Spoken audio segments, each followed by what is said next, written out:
నాలుగవ స్కందంలో 6వ అధ్యాయం చూడబోతున్నాము. సో ఈరోజు 6వ అధ్యాయంలో 1 నుంచి 31వ శ్లోకం వరకు చర్చించుకుంటాం. ఇందులో ముఖ్యంగా కైలాసం, భగవంతుడు శివుడు నివసించే కైలాసం గురించి విస్తృతంగా వర్ణించారు. కైలాసం ఎలా ఉంటుందనేది, అక్కడ ఉన్న సౌందర్యత గురించి. సో ఎందుకు అది వర్ణన జరిగింది అంటే, మనము ఈ యొక్క అధ్యాయం చూసుకుంటే జస్ట్ బ్రీఫ్గా, ఇప్పుడు అక్కడ మొత్తం దక్ష ప్రజాపతి తల నరికేసిన తర్వాత, అక్కడ ఉన్న మొత్తం యజ్ఞస్థలం అంతా ధ్వంసం చేసేసిన తర్వాత, శివుడు అనుచరులు వీరభద్రుడు ఇంకా మిగతా వాళ్ళందరూ కూడా తిరిగి శివుడి దగ్గరికి కైలాసంలో వెళ్ళిపోతారు. ఇప్పుడు వీళ్ళందరూ దేవతలందరూ కూడా వెళ్ళి బ్రహ్మదేవునికి ప్రాధేయపడతారు, ఒక మార్గదర్శనం చేయమని. ఏం చేయాలి ఇప్పుడు తెలియక. సో అప్పుడు బ్రహ్మదేవుడు వారికి సూచిస్తారు, ఒకటే మార్గం, శివుడిని వెళ్ళి మనము ప్రాధేయపడడం, క్షమించమని కోరడం, అలాగే ఆయనకు మీరు యజ్ఞంలో ఏ భాగం అయితే ఇవ్వాలో అది ఇవ్వట్లేదు కనుక అది ఇవ్వండి వెళ్ళి. సో బ్రహ్మదేవుడు కూడా వాళ్ళతో పాటు కలిసి కైలాసానికి వెళ్తారు. ఇప్పుడు కైలాసానికి వెళ్ళే దారిలో, కైలాసానికి చేరుకున్న తర్వాత శివుడి దగ్గర వరకు వెళ్ళే కన్నా ముందు అక్కడ వాతావరణం అంతా కూడా వర్ణించారనమాట వాళ్ళు చూస్తున్నది. సో దీని తర్వాత వాళ్ళు వెళ్ళి శివుడిని వేడుకుంటారు. బ్రహ్మదేవుడు ప్రార్థనలు చేస్తారు శివుడికి, ఆ శివుడిని శాంతపరచడానికి. సో దాని తర్వాత నెక్స్ట్ శివుడు ఏం చేస్తాడనేది నెక్స్ట్ అధ్యాయంలో ఉంటుంది. సో ఇది ముఖ్యాంశాలు ఈ అధ్యాయంలో. ఈరోజు ముఖ్యంగా కైలాసం యొక్క వర్ణన గురించి చూద్దాము. నెక్స్ట్ క్లాస్లో శివుడిని దర్శనము, శివుడిని ఎలా ఏం ప్రార్థయపడతారు, ఏం ప్రార్థన చేసుకుంటాడు బ్రహ్మదేవుడు, ఆ విషయం చర్చించుకుంటాం. సో అధ్యాయం మొదలుపెట్టే కన్నా ముందు మంగళాచరణ చేసుకుందామంట. ఓం అజ్ఞానతిమిరాంధస్య జ్ఞానాంజనశలాకయా చక్షోరున్మిళితం యేన తస్మై శ్రీగురవే నమః. శ్రీచైతన్యమనోభీష్టం స్థాపితం యేన భూతలే స్వయం రూపః కదా మహ్యం దదాతి స్వపదాంతికం. వందేహం శ్రీగురూన్ శ్రీయుతాపదకమలం శ్రీగురూన్ వైష్ణవాంశ్చ. శ్రీరూపం సాగ్రజాతం సహగణ రఘునాథాన్వితాం తం సజీవం సాద్వైతం సావధూతం పరిజనసహితం కృష్ణచైతన్యదేవం శ్రీరాధా కృష్ణపాదాన్ సహగణ లలితా శ్రీవిశాఖాన్వితాంశ్చ. నమా ఓం విష్ణుపాదాయ కృష్ణప్రేష్టాయ భూతలే శ్రీమతే భక్తివేదాంత స్వామినితి నామినే. నమస్తే సారస్వతే దేవే గౌరవాణి ప్రచారిణే నిర్విశేష శూన్యవాది పాశ్చాత్యదేశతారిణే. నమో మహావదన్యాయ కృష్ణ ప్రేమ ప్రదాయతే కృష్ణాయ కృష్ణ చైతన్య నామినే గౌరత్వసే నమః. హే కృష్ణ కరుణా సింధు దీనబంధు జగత్పతే గోపేశ గోపికాకాంత రాధాకాంత నమోస్తుతే. తప్త కాంచన గౌరాంగే రాధే వృందావనేశ్వరి వృషభానుసుతే దేవి ప్రణమామి హరిప్రియే. నీలాచల నివాసాయ నిత్యాయ పరమాత్మనే బలభద్ర సుభద్రాభ్యాం జగన్నాథాయ తే నమః. వాంఛాకల్పతరుభ్యశ్చ కృపా సింధుభ్యేవ చ పతితానాం పావనేభ్యో వైష్ణవేభ్యో నమో నమః. జయ శ్రీకృష్ణ చైతన్య ప్రభు నిత్యానంద శ్రీ అద్వైత గదాధర శ్రీవాసాది గౌరభక్తవృంద. హరే కృష్ణ కృష్ణ కృష్ణ హరే హరే, హరే రామ రామ రామ హరే హరే. సో ఇక్కడ మనకి మొదటి శ్లోకం మైత్రేయుని మొదలు పెడుతున్నారు.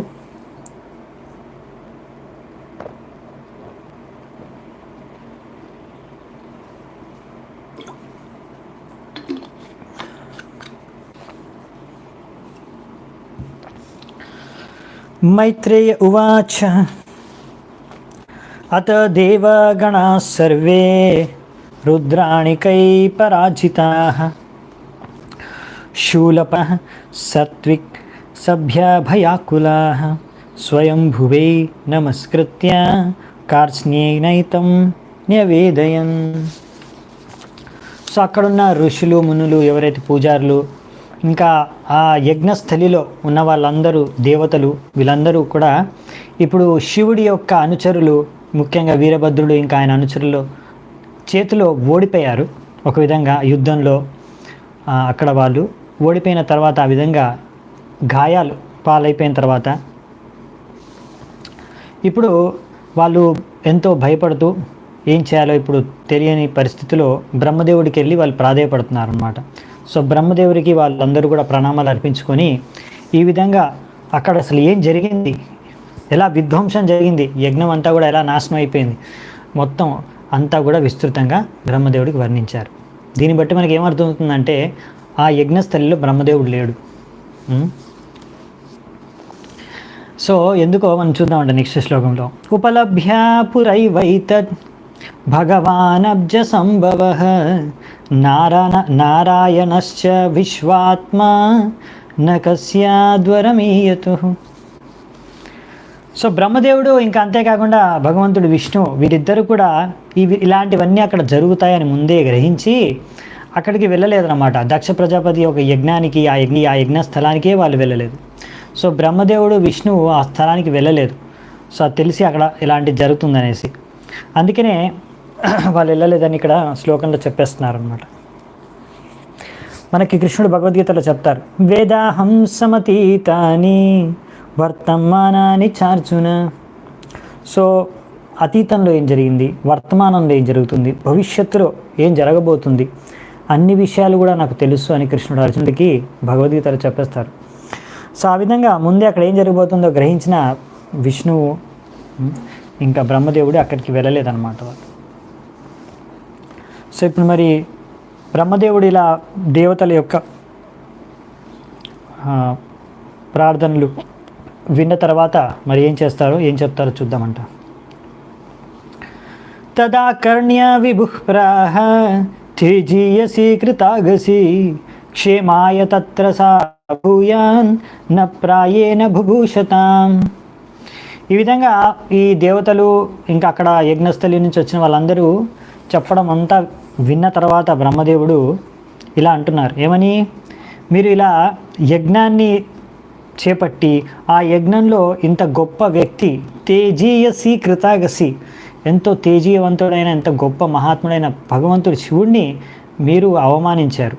ఆయనకు యజ్ఞంలో ఆయన షేరు భాగం ఆయనకి ఇవ్వలేదు. ఇంకా దానికి ముందు కూడా ఎన్నో రకాలుగా అవమానించారు. తద్వారా మీరు ఆయన పాదపద్మాల పట్ల ఇలాంటి ప్రవర్తన చేసి అవమానించిన తర్వాత మీరు సుఖంగా ఉండగలుగుతారని ఎలా అనుకుంటారు? ఇది మీ మూర్ఖత్వం. సో అటువంటి పెద్ద మహాత్ముల్ని మీరు వాళ్ళ పట్ల అపరాధాలు చేసి మీరు సుఖంగా ఉండలేరు. మీకు ఎలా ఆనందం కలుగుతుంది? మీకు ఆనందం అనేది మీరు పొందలేరు అనేసి ఇక్కడ బ్రహ్మదేవుడు చెప్తున్నాడు అనమాట. సో అక్కడ ఏంటంటే బ్రహ్మదేవుడు ఒక విధంగా చెప్పాలంటే అలా అవమానించిన కారణంగా దక్ష ప్రజాపతి యొక్క తలకాయ ఎగిరిపోయింది అక్కడ. అది మంచి జరిగింది ఆయనకి. ఎందుకంటే మామూలుగా మను యొక్క సిద్ధాంతం ప్రకారం కూడా ఎవరైనా ఒకవేళ ఇలా ఒక మర్డర్ చేస్తే ఎవరైనా చంపేస్తే అలా, సో అతనికి రాజు కూడా ఒక పనిష్మెంట్ ఇస్తారు, అతనికి కూడా మృత్యుదండన ఇస్తారు రాజు. ఎందుకు అంటే అలా మృత్యుదండ ఇవ్వడం కారణంగా అతను ఇంకా ఎక్కువ మర్డర్లు చేయకుండా ఉంటాడు. ఇంకా అంతేకాకుండా ఇలా మృత్యుదండ పొందిన కారణంగా నెక్స్ట్ వచ్చే జన్మలో మళ్ళీ ఆ శిక్షను అనుభవించాల్సిన అవసరం ఉండదు. సో అతనికి మేలు జరుగుతుంది, సమాజానికి మేలు జరుగుతుంది. సో ఇలా రెండు విధాలుగా మేలు జరుగుతుంది కనుక అలా ఎవరైనా తప్పు చేస్తే వెంటనే దండన అనేది విధిస్తారనమాట. అయ్యో పాపం అనేసి వదిలేరనమాట. సో ముఖ్యంగా ఇంకో చోట ప్రభుపాల్ గారు చెప్తారనమాట, ముందు అలా ఎవరైనా దొంగతనం చేస్తే వాళ్ళ చేతులు కట్ చేసేవారు. తద్వారా ఏంటంటే వాళ్ళు దొంగతనం చేయలేరు, ఇంకా ఎవ్వరు కూడా దొంగతనం చేయడానికి వాళ్ళు ముందుకు కూడా రారు. ఎవరైనా భయపడతారు, అమ్మో చేతులు కట్ చేస్తారు, మా చేతులు కోసేస్తారు ఒకవేళ దొంగతనం చేస్తే అని. సో దొంగలు పెరగరు అనమాట, రాజ్యంలో దొంగలు పెరగరు. కానీ ప్రభుపాల్ గారు అన్నారు, ఇవాళ రేపు ఎక్కడైనా దొంగతనం జరిగితే మీరు పోలీస్ కంప్లైంట్ చేయొచ్చు, లేకపోతే పిలిస్తే పోలీసులు వచ్చి చూసి కేసు నోట్ చేసుకొని వెళ్ళిపోతారు, కానీ ఎప్పుడు దొంగ పట్టుకోలేకపోతారు.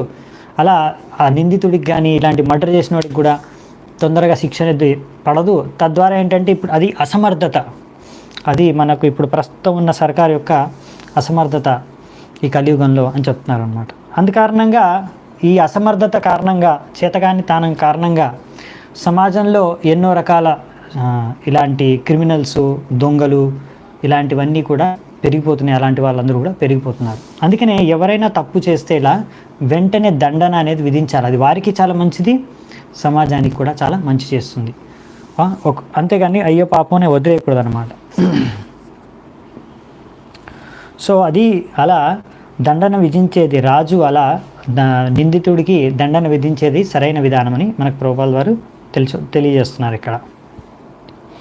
సో అందుకనే దక్ష ప్రజాపతి ఒక విధంగా బ్రహ్మదేవుడు కూడా ఇక్కడ చెప్పేది ఏంటంటే, బాగా జరిగింది, జరగాల్సిందే జరిగింది, అది మంచిదే దక్ష ప్రజాపతికి. మీరు ఇంకా ఎలా ముందే అవమానించారు శివుణ్ణి ఫస్టే, ఇప్పుడు మీరు ఇంకా సుఖంగా ఆనందంగా ఎలా ఉండగలుగుతారు? ఏదో ఒకటి జరగబోతుంది, జరుగుతుందని తెలిసే ఇలాంటిది బ్రహ్మదేవుడు అక్కడ వెళ్ళలేదు అలాంటి యజ్ఞానికి. హతాపి యూయం కృతకిల్బిషాభవం ఏ బర్హిషో భాగభాజం పరాదుః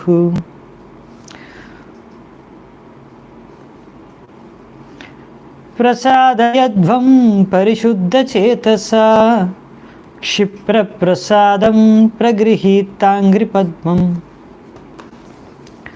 మీరు శివుణ్ణి పిలవలేదు యజ్ఞానికి, అలా శివుణ్ణి పిలవకుండా ఆయనకు ఇవ్వాల్సిన భాగం ఆయనకి ఇవ్వలేదు కనుక మీరందరూ కూడా అపరాధులే.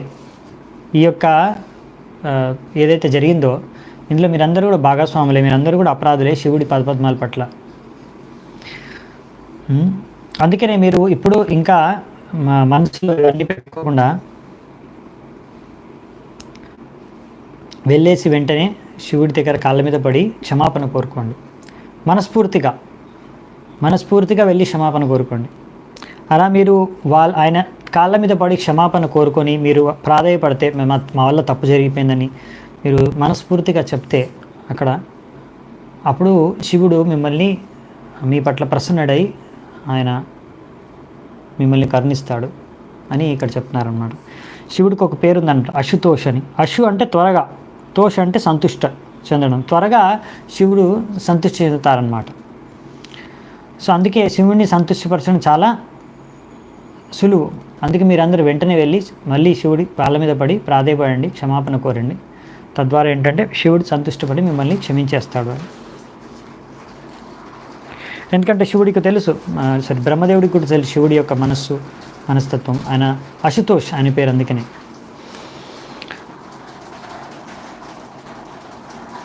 ఆశాసాన జీవితం అద్వరస్య లోకస్య పాలకుపితేన యస్మిన్ తమాశు దేవం ప్రియయా విహీనం క్షమాపయత్వం హృది విద్దం దురుక్తైః. అంతేకాకుండా బ్రహ్మదేవుడు ఇక్కడ ఏం చెప్తున్నాడంటే, వీళ్ళందరికీ కూడా మీరు శివుణ్ణి చాలా తక్కువ అంచనా వేశారు, లేకపోతే మీరు తక్కువగా చూశారు, ఆలోచించారు ఆయన గురించి. కానీ శివుడు చాలా శక్తివంతుడు. ఆయన కోపం ద్వారా ఆయన మొత్తం అన్ని లోకాలని, అన్ని గ్రహాలని, వాళ్ళ లోకపాలకుల్ని కూడా ఆయన వెంటనే ధ్వంసం చేసేయగలడు అందరినీ. అందుకనే ముందే ఆల్రెడీ శివుడు తన భార్యను కోల్పోయి తద్వారా ఆయన దుఃఖంలో ఉన్నాడు. ఈ విధంగా దానికన్నా ముందు దక్షుడు యొక్క అనుచితమైన వాక్యాల ద్వారా ఆయన అవమానించడం కూడా అన్ని సరైన పని చేయలేదు దక్షుడు దానికన్నా ముందు. సో ఇవన్నీ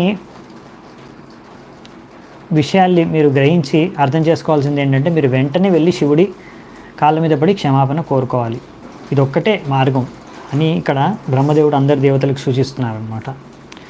నాహం న యజ్ఞో న చ యూయమన్యే ఏ దేహబాజో మునయశ్చ తత్వం విదుః ప్రమాణం బలవీర్యయోర్వా యస్యాత్మతంత్రస్య క ఉపాయం విదిత్సేత్.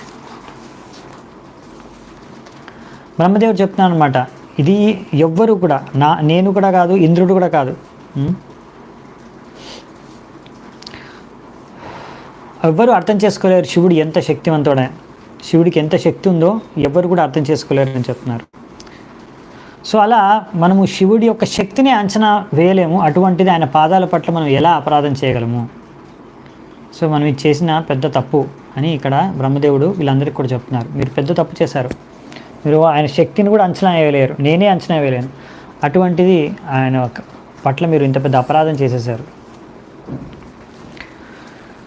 సయిత్తమాదిశ్య సురానజస్తుతైః సమన్వితః పితృభిః ప్రజేషైః యయౌ స్వదిష్ణ్యం నిలయం పురద్విషః కైలాసమద్రీ ప్రవరం ప్రియం ప్రభో. సో అందుకనే ఇప్పుడు ఈ విధంగా అందరికీ సూచించిన తర్వాత దేవతలకి, పితాలకి, ఇంకా మిగతా వాళ్ళందరూ అక్కడ వచ్చిన ప్రజాపతులందరికీ కూడా బ్రహ్మదేవుడు ఏం చేశాడంటే వాళ్ళందరినీ తీసుకొని ఆయన ధామాన్ని వదిలి ఇప్పుడు శివుడి ధామానికి కైలాసానికి బయలుదేరారు, కైలాస పర్వతానికి బయలుదేరారనమాట. సో పదండి వెళ్ళి మనం అక్కడ శివుణ్ణి క్షమాపణ కోరుకుందాం, ఆయన ప్రాధేయపడదాం, ఆయన కాళ్ళ మీద పడి అనేసి బ్రహ్మదేవుడు వీళ్ళందరినీ తీసుకొని ఇప్పుడు బయలుదేరుతున్నారు. సో ఇప్పుడు అక్కడ కైలాసం గురించి వర్ణన మనకి వస్తుందన్నమాట వచ్చే శ్లోకం నుంచి, 9వ శ్లోకం నుంచి. సో 9వ శ్లోకం నుంచి చూద్దామంట. నెక్స్ట్ ఇక్కడ నుంచి మొత్తం ఎన్నో శ్లోకాల్లో కైలాసం గురించి విస్తృతంగా వర్ణిస్తారు. ముఖ్యంగా 14 శ్లోకాల్లో అని చెప్పారు, అంటే 9 నుంచి 13 వరకు, 23 వరకు. జన్మౌషధీ తపో మంత్ర యోగ సిద్ధైర్నరేతరై జుష్టం కిన్నర గంధర్వైర్ అప్సరోభిర్వ్రతం సదా. ఈ కైలాసం శివుడి యొక్క నివసించే పర్వతాన్ని కైలాసం అంటారు. అక్కడ ఎన్నో రకరకాల జన్మౌషధి తపోమంత్ర, రకరకాల ఔషధ విలువలున్న చెట్లు, ఇంకా రకరకాల కూరగాయలు, ఇంకా ఎన్నో వేద మంత్రాలతో శుద్ధమై ఎన్నో రకాల యోగులు యోగ సాధనతో యోగ సిద్ధితో అక్కడంతా కూడా స్థలమంతా కూడా పవిత్రంగా మారిందంట.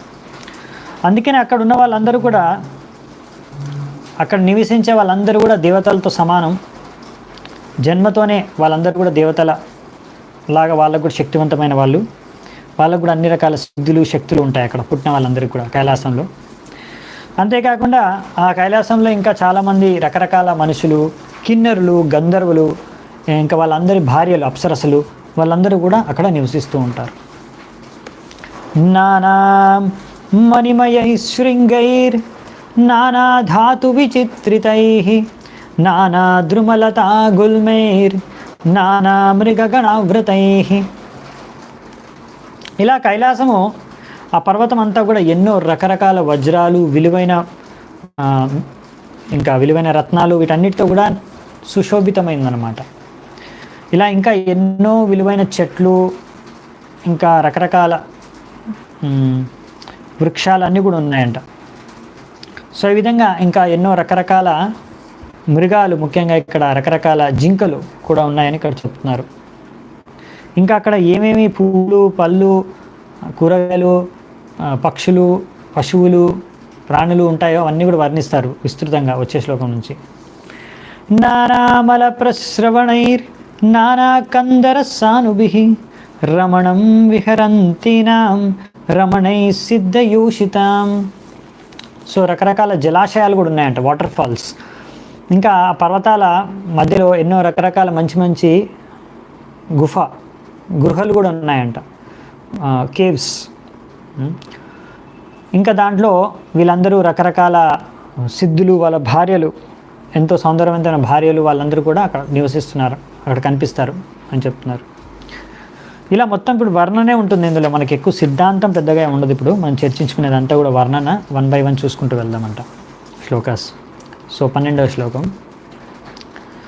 మయూరకేకాభిరుతం మాధాందాలి విమూర్ఛితం ప్లావితైరక్తకంఠానాం కూజితైశ్చ పతత్రిణాం. సో ఆ కైలాస పర్వతం మీద ఎప్పుడు మంచి ఎంతో కమనీయమైన శబ్దాలు వినిపిస్తూ ఉంటాయంట. అంటే అక్కడ ఎప్పుడు మయూర అంటే పీకాక్స్, నెమలి యొక్క పిలుపు, నెమలి చేసే శబ్దాలన్నీ వినిపిస్తూ ఉంటాయంట. ఇంకా రకరకాల బీస్, భ్రమర గానం చేస్తూ కనిపిస్తుంది. కుక్కు, కోయిల పాడుతూ వినిపిస్తుంది మీకు. అలా ఎన్నో రకాల పక్షులు చేసే శబ్దాలన్నీ కూడా అక్కడ వినిపిస్తూ ఉంటాయి. ఆహ్వయంతం ఇవోద్దష్టైర్ ద్విజాన్ కామాదుగైర్ద్రుమైః వ్రజంతం ఇవ మాతంగైర్ గణంతం ఇవ నిర్జరైః. ఇక్కడ ఇంకా పెద్ద పెద్ద టాల్ ట్రీస్, పెద్ద పెద్ద వృక్షాలు ఉన్నాయంట, చాలా హైట్. సో ఆ వృక్షాలు, ఇంకా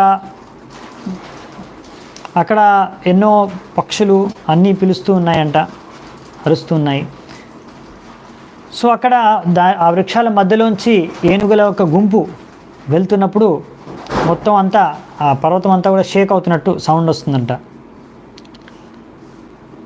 సో ఈ విధంగా అక్కడ ఉన్న జలాశయాల ద్వారా కూడా రకరకాల సౌండ్స్ ఇవన్నీ రావడం ద్వారా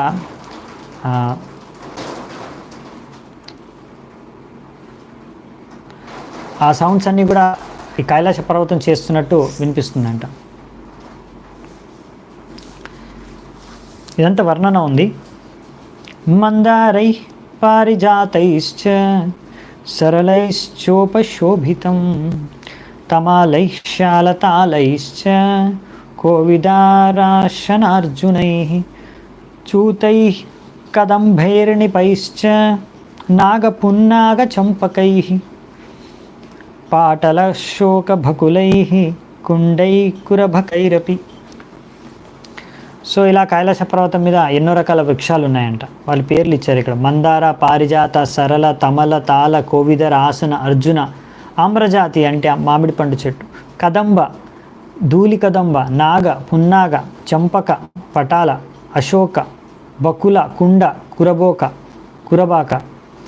ఇలా మొత్తం పర్వతం అంతా కూడా రకరకాల చెట్లతో, ఇంకా రకరకాల చెట్ల ద్వారా వచ్చే రకరకాల పువ్వులు పూయడం, ఆ పువ్వుల నుంచి వచ్చే రకరకాల సుగంధాలతో నిండిపోయి ఉందంట మొత్తం పర్వతం.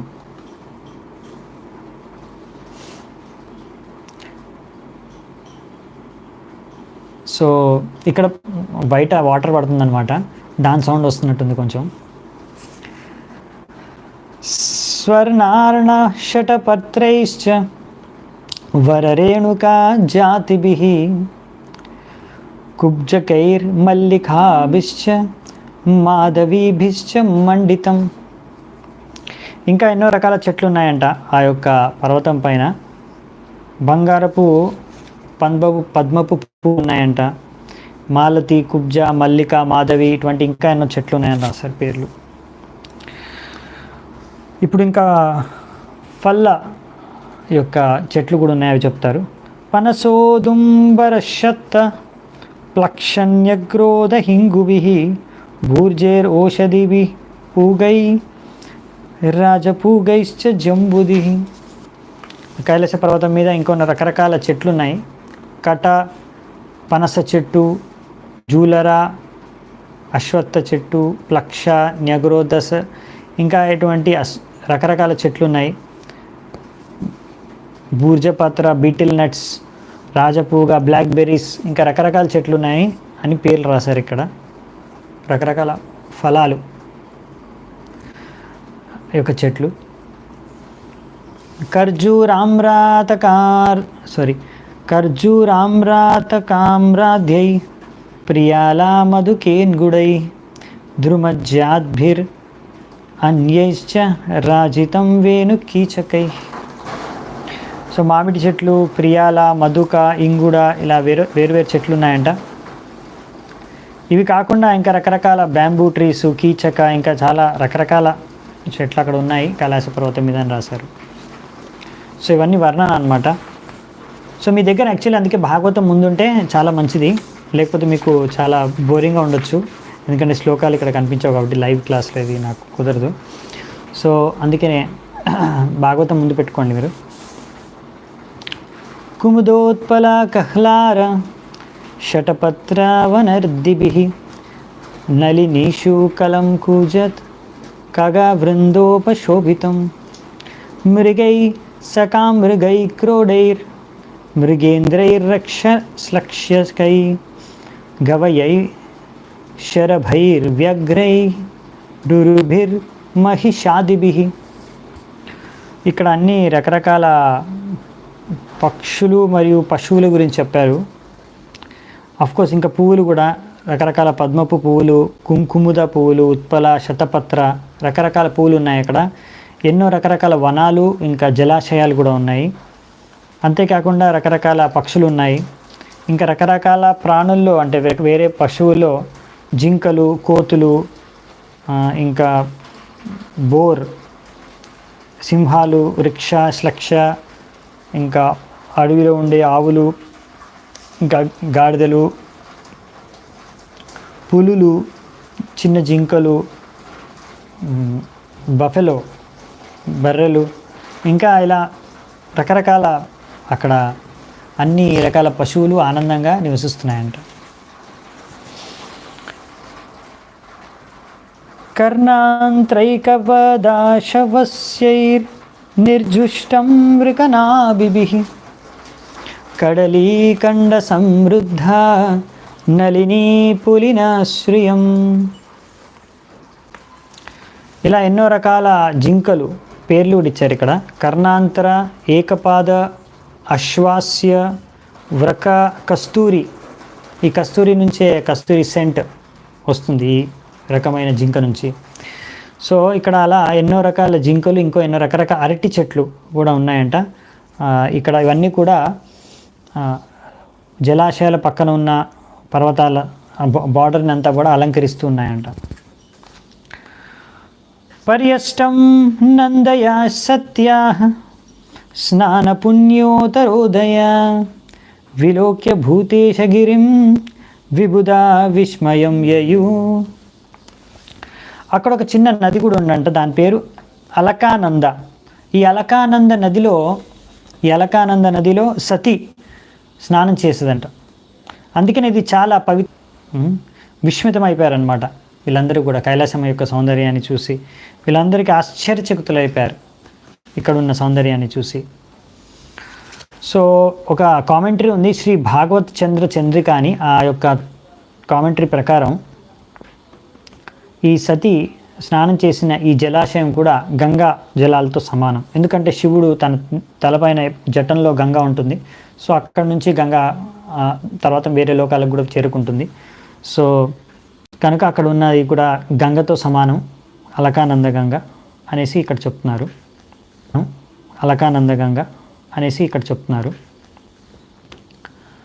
దదృశుస్తత్ర కే రమ్యాం అలకాం నామ. ఈ అలక అనే ఆ ప్రదేశం పేరు. అక్కడ ఈ యొక్క సౌగంధిక అనేది ఆ వనం పేరు, అక్కడ ఉన్న వనం పేరు. అంటే సౌగంధిక అంటే ఎంతో మొత్తం సుగంధంతో నిండిపోయి ఉన్న వనం అని. ఈ సౌగంధిక వనంలో ఎన్నో రకరకాల కమలం పూలు, పద్మ పువ్వులు ఉన్నాయంట. అందుకనే చాలా సౌగంధికంగా ఆ మొత్తం వనం ఉందని చెప్తున్నారు.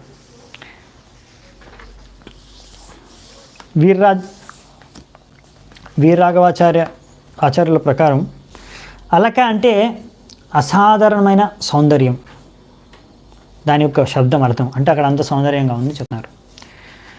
ఇప్పుడు ఇంకా అక్కడున్న నది గురించి కొన్ని వివరాలు కూడా చెప్తారు, అవి కూడా చూద్దామంట. 24 నుంచి నందాచాలక నందాచ సరితౌ బాహ్యతః పురః తీర్థపాదాపదాంభుజ రజసాతీవ పావనే. సో అక్కడ 2 నదుల్ని చూశారంట. ఒక నది పేరు నంద, ఇంకో నది పేరు అలకనంద. సో 2 నదులు కూడా భగవంతుడి యొక్క పాదధూళితో నిండి అవన్నీ కూడా పవిత్రమైపోయాయి. గోవిందుడి యొక్క పాదాంభోజ రజసతీవ పావనమైపోయాయి 2 నదులు కూడా దేవుడి యొక్క, భగవంతుడు గోవిందుడి యొక్క పాదధూళితో మిళితమై. సో ఈ విధంగా ఇప్పుడు అక్కడ ఇది స్వర్గం కన్నా కూడా ఇంకా సౌందర్యవంతంగా ఉన్నట్టుగా మనకి ఇక్కడ వర్ణన అర్థమవుతుంది. సో కానీ ఈ వర్ణనలోంచి ఇప్పుడు కొన్ని మనకి ప్రభుపాల ద్వారా శిక్షణలు కూడా స్టార్ట్ చేస్తారు ఇవ్వడం. నెక్స్ట్ వచ్చే శ్లోకాల్లో చూద్దామంట మనం. యయో సురస్త్రియక్షట్టర్ అవరూహ్య స్వదిష్ణ్యతః క్రీడంతి పుంససించంత్యో విఘాయ రతికర్షితాః.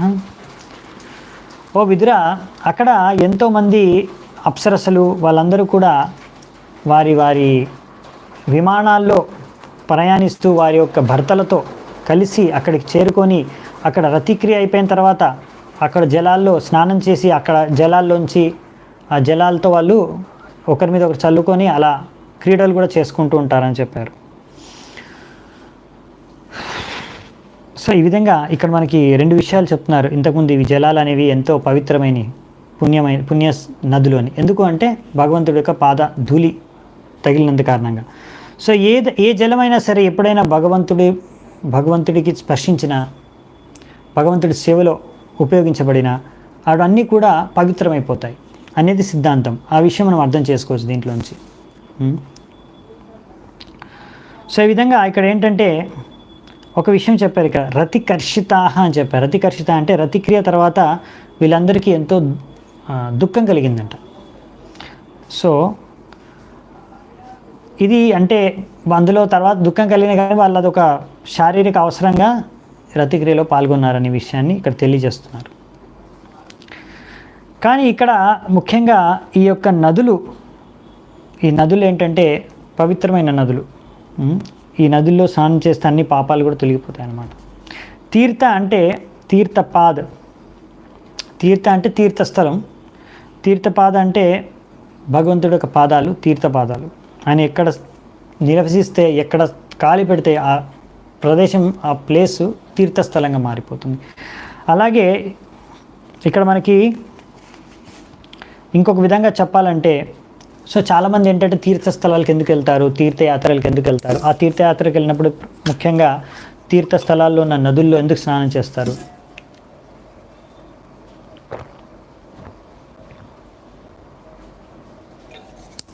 ముఖ్యమైన ఉద్దేశం ఏంటంటే పాపాలన్నీ తొలగించుకోవడానికి, పాపాలన్నీ కడిగేసుకోవడానికి ఆ నదుల్లో వెళ్ళేసి గంగాలో యమునాలో వెళ్ళి స్నానం చేస్తారు. అలాంటి తీర్థస్థలాన్ని దర్శించుకోవడానికి వెళ్తారు. సో ఎందుకంటే వాటికి ఆ శక్తి ఉంది, శుద్ధపరిచే శక్తి ఉంది కనుక. సో మరి భక్తులు ఎవరైతే ఉన్నారో, ఈ సాధారణమైన ప్రజలు దీనికోసం వెళ్తారు తీర్థస్థలాలకి. కానీ ఎవరైతే భగవంతుడికి సంపూర్ణంగా ఆయన పాదపద్మాల పట్ల శరణాగతం అయిపోయి భగవంతుడి పాదపద్మాలని ఆశ్రయించి అక్కడే ఎప్పుడు సేవ చేసుకుంటూ ఉండే వాళ్ళకి, భగవంతుడి పాదపద్మాలకి తప్పకుండా అంటే భగవంతుడి సాన్నిధ్యంలో వచ్చిన ప్రతి ఒక్కరు శుద్ధమైపోతారు. కాబట్టి భక్తులు ఆబ్వియస్లీ భగవంతుడికి శరణాగతులు అయిపోయి శుద్ధమైపోతారు. అందుకనే అటువంటి ఎలాగైతే భగవంతుడి యొక్క పాదాలు ఎక్కడ పడితే తీర్థంగా మారిపోతుంది ఆ స్థలం, అలాగే భగవంతుడే కాదు, భగవంతుడు అలాంటి శుద్ధ భక్తులు ఎవరైతే భగవంతుడి పాదాలను సంపూర్ణంగా శరణాగతులు అయిపోయారు, అటువంటి శుద్ధ భక్తులు కూడా కుర్వంతి తీర్థాన్ని, వాళ్ళు ఎక్కడ ప్రవేశిస్తే, ఎక్కడ నివసిస్తే ఆ ప్రదేశం కూడా తీర్థస్థలంగా మారిపోతుంది. సో అందుకనే నరోత్తమ్ దాస్ ఠాకూర్ అంటారు, ఆయన మహాన్ ఆచార్యులు మనకు గౌడ వైష్ణవ సాంప్రదాయంలో. మనము అందుకనే ఇలా పాపాలు తొలగించుకోవడానికి తీర్థస్థలాల్ని దర్శించే అవసరం మనకి లేదు. ఎందుకు ఇంత దూరం ప్రయాణం చేసి మీరు పాపాలు తొలగించుకోవడానికి ఆ తీర్థస్థలానికి వెళ్ళాలి? ఎవరికి బుద్ధి ఉందో వాళ్ళు నిజంగా పాపాలు తొలగించుకోవాలి, శుద్ధమైపోవాలంటే భగవంతుడికి శరణాగతులు అవుతారు. ఆ విధంగా భగవంతుడికి శరణాగతులై, అలా భగవంతుడికి శరణాగతులు అయిన వారికి ఈ తీర్థస్థలాలను దర్శించుకునే ఫలం అది ఒక ఫ్రీగా దొరికిపోతుంది అన్నమాట. అది ఆటోమేటిక్గా జరిగిపోతుంది. సపరేట్గా పాపాలు తొలగించుకోవడానికి, మనం కడిగించుకోవడానికి ఎక్కడో దూరం ఉన్న నదికి వెళ్ళాల్సిన అవసరం లేదు, తీర్థస్థలానికి వెళ్ళాల్సిన అవసరం లేదు. సో అందుకని ఎవరైనా భగవంతుడి సేవలో సంపూర్ణంగా నిమగ్నమై ఉన్న వ్యక్తి, ఫిక్స్ అయిపోయిన వ్యక్తికి, అటువంటి వ్యక్తి ని కూడా తీర్థపాద అంటారనమాట. సో అటువంటి వ్యక్తి తన పాపాలని తొలగించుకోవడం కోసం ఎక్కడెక్కడో తీర్థస్థలాలకు వెళ్ళాల్సిన అవసరం కూడా లేదని చెప్తున్నారు. సో ఆయన ఎక్కడ వెళ్తే అక్కడ కుర్వంతి తీర్థాన్ని, ఆ తీర్థస్థలం అది మారిపోతుంది తీర్థస్థలంగా, ఎక్కడ శుద్ధ భక్తులు నివసిస్తారు. సో మరి ఎందుకండి మరి భక్తులు కూడా, మరి పంచాంగ భక్తులు ఒకటి ఉంది అనమాట, ధామ్వాస్ తీర్థస్థలంలో నివసించాలి అని, లేకపోతే స్థలాలకి దర్శించుకోవడానికి మనం వెళ్తాము. ప్రభుపాల్ వారు కూడా తన భక్తుల్ని, శిష్యుల్ని తీసుకెళ్లారు తీర్థస్థలం దర్శించడానికి. భక్తి సిద్ధాంత సరస్వతి ఠాకూర్ కూడా తీసుకువెళ్ళారు. మనం కూడా వెళ్తుంటాం తీర్థస్థలాలకి.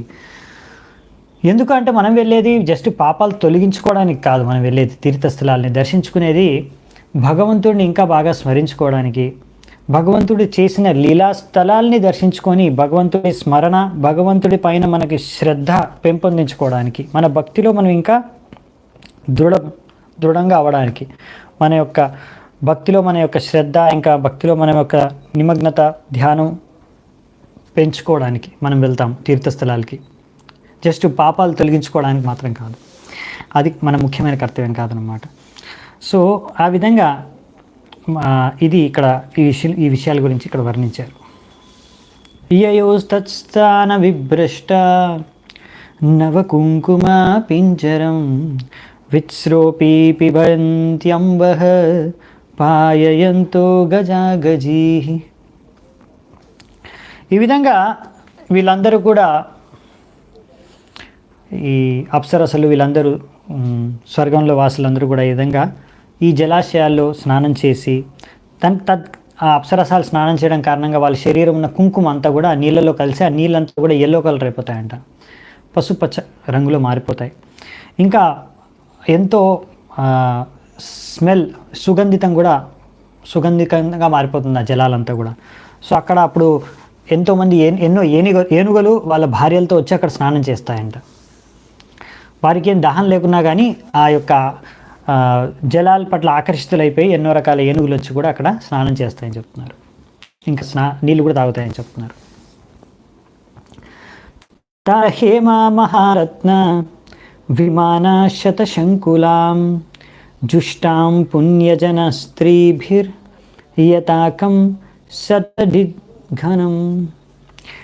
సో ఇక్కడ విమానాల్లో ఇలా ఎంతోమంది స్వర్గంలో ఉండే వాసులు, అక్కడ నివసిస్తున్న వాళ్ళు, స్వర్గవాసులు అందరూ కూడా ఈ విమానాలన్నీ కూడా ఏంటంటే వజ్రాలు, వైడూర్యాలు, ఇంకా బంగారంతో నిర్మితమైన విమానాలు, వీటిలో ప్రయాణిస్తారంట అక్కడ ఉన్న స్వర్గంలో ఉండే వాసులందరూ కూడా.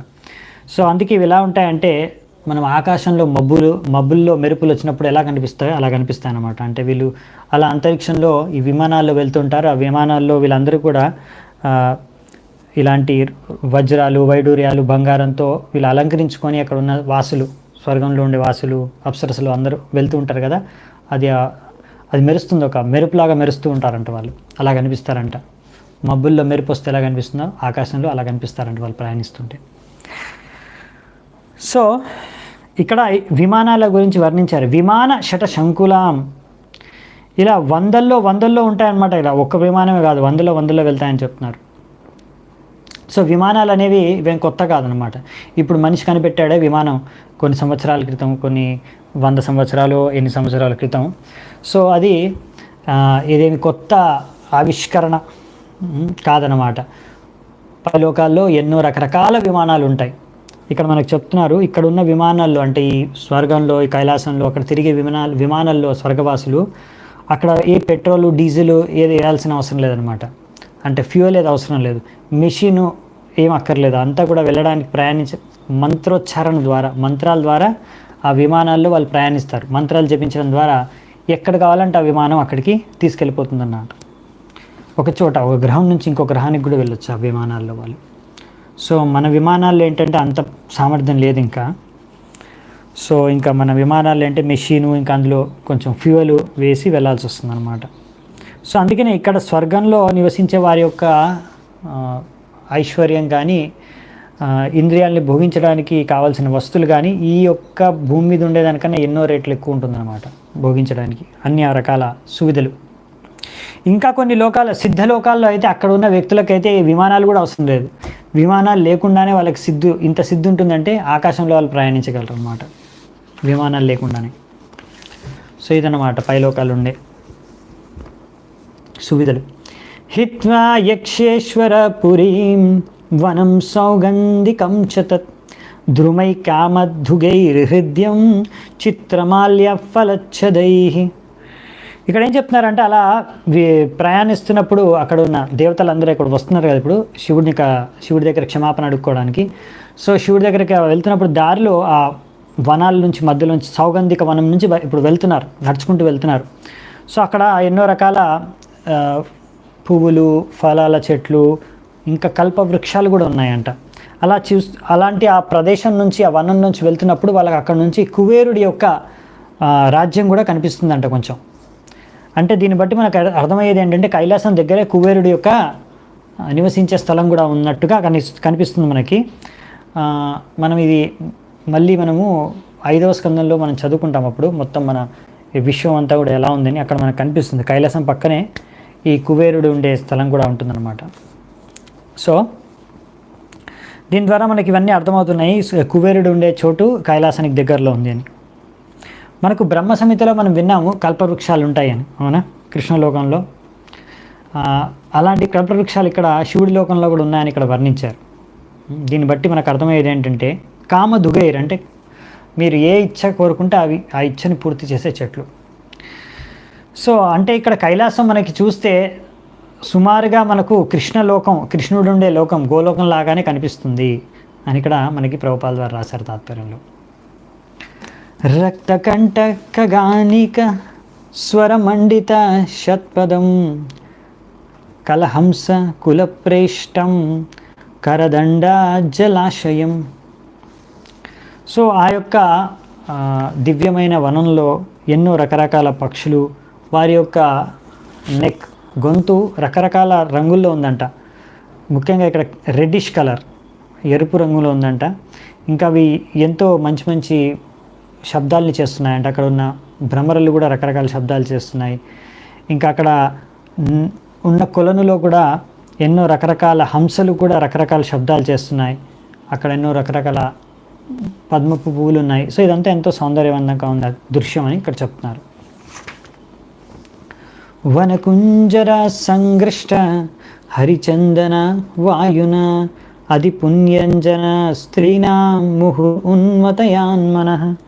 సో ఇక్కడ ఉన్న మొత్తం వాతావరణం అంతా కూడా ఎంత అద్భుతంగా ఉందంటే, ఎంత సౌందర్యంగా ఉంది, ఆకర్షణీయంగా ఉందంటే అక్కడ ఉన్న ఏనుగులన్నీ కూడా ఆ యొక్క గంధపు వృక్షాల యొక్క వనం నుంచి వెళ్తున్నప్పుడు అక్కడున్న గాలులు వీస్తున్నాయి. దాని ద్వారా ఆ గాలులు వీస్తున్నంతో ఆ గాలులు ఎటువంటి వాతావరణం ద్వారా ఎన్నో రకరకాల అప్సరసలకు కూడా వారి యొక్క మనస్సు అంతా కూడా విచలితం అయిపోతుందంట.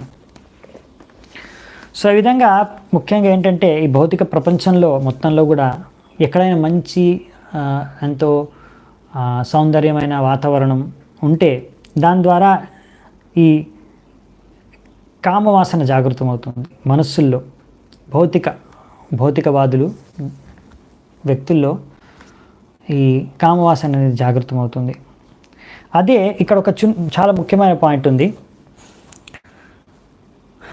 ఇప్పుడు ఇక్కడ ఎంతో వర్ణన ఇచ్చారు, ఇక్కడ మొత్తం వర్ణన ఇచ్చారు. సో ఇలా భౌతిక జగత్తులో ఎక్కడైనా సరే మంచి మంచి సౌందర్యమైన ప్రదేశం, వాతావరణం అన్నీ ఉంటే దాని ద్వారా ఈ భౌతికవాదుల్లో అంటే కర్మీల్లో, భక్తుల్లో, మనుషుల్లో ఈ కామవాసన జాగృతం అవుతుంది. కానీ చిన్మయ జగత్తులో, ఆధ్యాత్మిక ప్రపంచంలో కూడా ఎంతో ఐశ్వర్యం, సంపద ఇక్కడికన్నా ఎన్నో రేట్లు సౌందర్యం, ఐశ్వర్యం, సంపద, అన్ని రకాల సువిధలు, మంచి వాతావరణం ఉంటుంది, అన్నీ ఉంటాయి. అలా కూడా మరి స్త్రీలు సౌందర్యవంతంగా ఉంటారు. ఈ స్వర్గంలో ఉండే కన్నా స్త్రీల కన్నా కూడా ఎంతో సౌందర్యవంతంగా ఉంటారు స్త్రీలు, పురుషులు అక్కడ వ్యక్తులు చిన్మయ జగత్తులో అంటే ఆధ్యాత్మిక ప్రపంచంలో.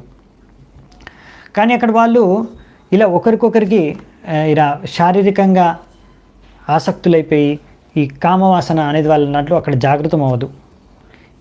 దీనికన్నా ఎన్నో రేట్లు అక్కడ అద్భుతమైన సౌందర్యవంతమైన అన్ని రకాల సువిధలు, వాతావరణం ఉన్నా కానీ అక్కడ ఏంటంటే వాళ్ళకి ఇలా ఇంద్రియాలని భోగించాలి అనే ఇలాంటి కామవాసన అనేది జాగృతం కాదంట. ఎందుకంటే పరం దృష్ట్వా నివర్తతే. ఎందుకంటే అక్కడ అందరికి కూడా ఆధ్యాత్మిక క్లారిటీ, కామం పట్ల వారికి ఏమాత్రం ఇంకా ఆసక్తి ఉండదు. ఎందుకంటే దీనికన్నా ఎన్నో రేట్లు ఎక్కువ ఆసక్తి అంటే ఆనందాన్ని కలిగించే రుచి వాళ్ళకి తెలిసిపోయింది, దొరికిపోయింది. పరం దృష్ట్వా నివర్తతే. సో ఇంకా పరం దీనికన్నా ఎక్కువ ఆనందాన్ని ఇచ్చే విషయం వాళ్ళకి అర్థమైపోయింది, వాళ్ళకి దాని పట్ల రుచి కలిగిపోయింది. అందుకనే దీని పట్ల వాళ్ళకి ఆకర్షణ అనేది ఇంకా ఉండదంట. సో ఇది పెద్ద తేడా అన్నమాట. అంటే మనకు అర్థం చేసుకోవాల్సింది ఏంటంటే ఇలా ఆధ్యాత్మిక ప్రపంచంలో, భౌతిక ప్రపంచంలో, ఇక్కడ భౌతిక ప్రపంచంలో డిఫరెన్స్ ఏంటంటే వ్యక్తుల యొక్క చేతన ఏంటంటే అలా అన్ని రకాల వస్తువులు ఉన్నా కానీ వాళ్ళకి అక్కడ భోగించాలనే కోరిక పుట్టదు. ఎందుకంటే వాళ్ళకి ఆధ్యాత్మిక భగవంతుడి సేవలో వాటి పట్ల ఎంతో అభిరుచి ఉంది కనుక, కలిగింది కనుక. అది ముఖ్యమైన తేడా అన్నమాట. సో మనకి కూడా అలా భగవంతుడి పట్ల అభిరుచి కలిగితే, భగవంతుడి సేవ చేసుకోవడంలో, భక్తి మార్గంలో భక్తి చేసుకోవడంలో మనం కనుక రుచి సాధించగలిగితే అప్పుడు మనకి భౌతిక సుఖాలు, భౌతిక జీవితం పట్ల కూడా పెద్దగా ఆసక్తి అవేమి కూడా మనకు ఉండవన్నమాట. అది పాయింట్. వైఢూర్యకృత సోపాన వాప్య ఉత్పల మాలిని ప్రాప్తం కిం పురుషైర్ దృష్ట్వా ఆరాతదృశుర్వటం. సో అక్కడ ఎన్నో రకాల నదులు ఉన్నాయి కదా, కొలనులు ఉన్నాయి కదా, అందులో బేదింగ్ ఘాట్స్ అంటే నది ఒడ్డున, అంటే నది కూడా కాదు, ఇంకా అక్కడ ఉన్న కొలను ఒడ్డున అన్నీ కూడా మంచిగా స్టేర్ కేస్ అంటే మెట్లు ఉంటాయి కదా, మెట్లన్నీ కూడా వైడూర్య మణితో తయారైనంట. అంటే ఏ కొలంలోకి అయితే దారి తీస్తాయి మెట్లన్నీ కూడా. ఇంకా అక్కడ ఉన్న నీళ్ళల్లో అన్నీ కూడా పద్మ పువ్వులు ఉన్నాయి. సో వీళ్ళందరూ కూడా అటువంటి స్థలాలన్నీ సందర్శించుకుంటూ ఒక పెద్ద బ్యానియన్ ట్రీ, ఇక్కడ ఏం రాశారంటే వటవృక్షం దగ్గరికి చేరుకున్నారంట. ఒక పెద్ద వటవృక్షం ఉందంట, ఆ వటవృక్షాన్ని దగ్గరికి చేరుకున్నారంట.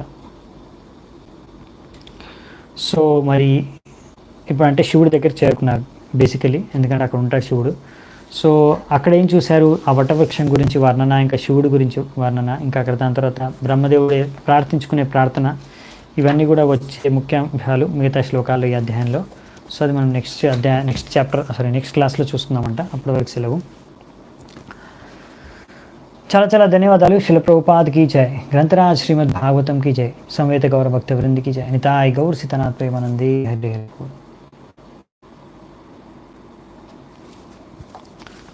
నోరు ఎండుకపోతుంది.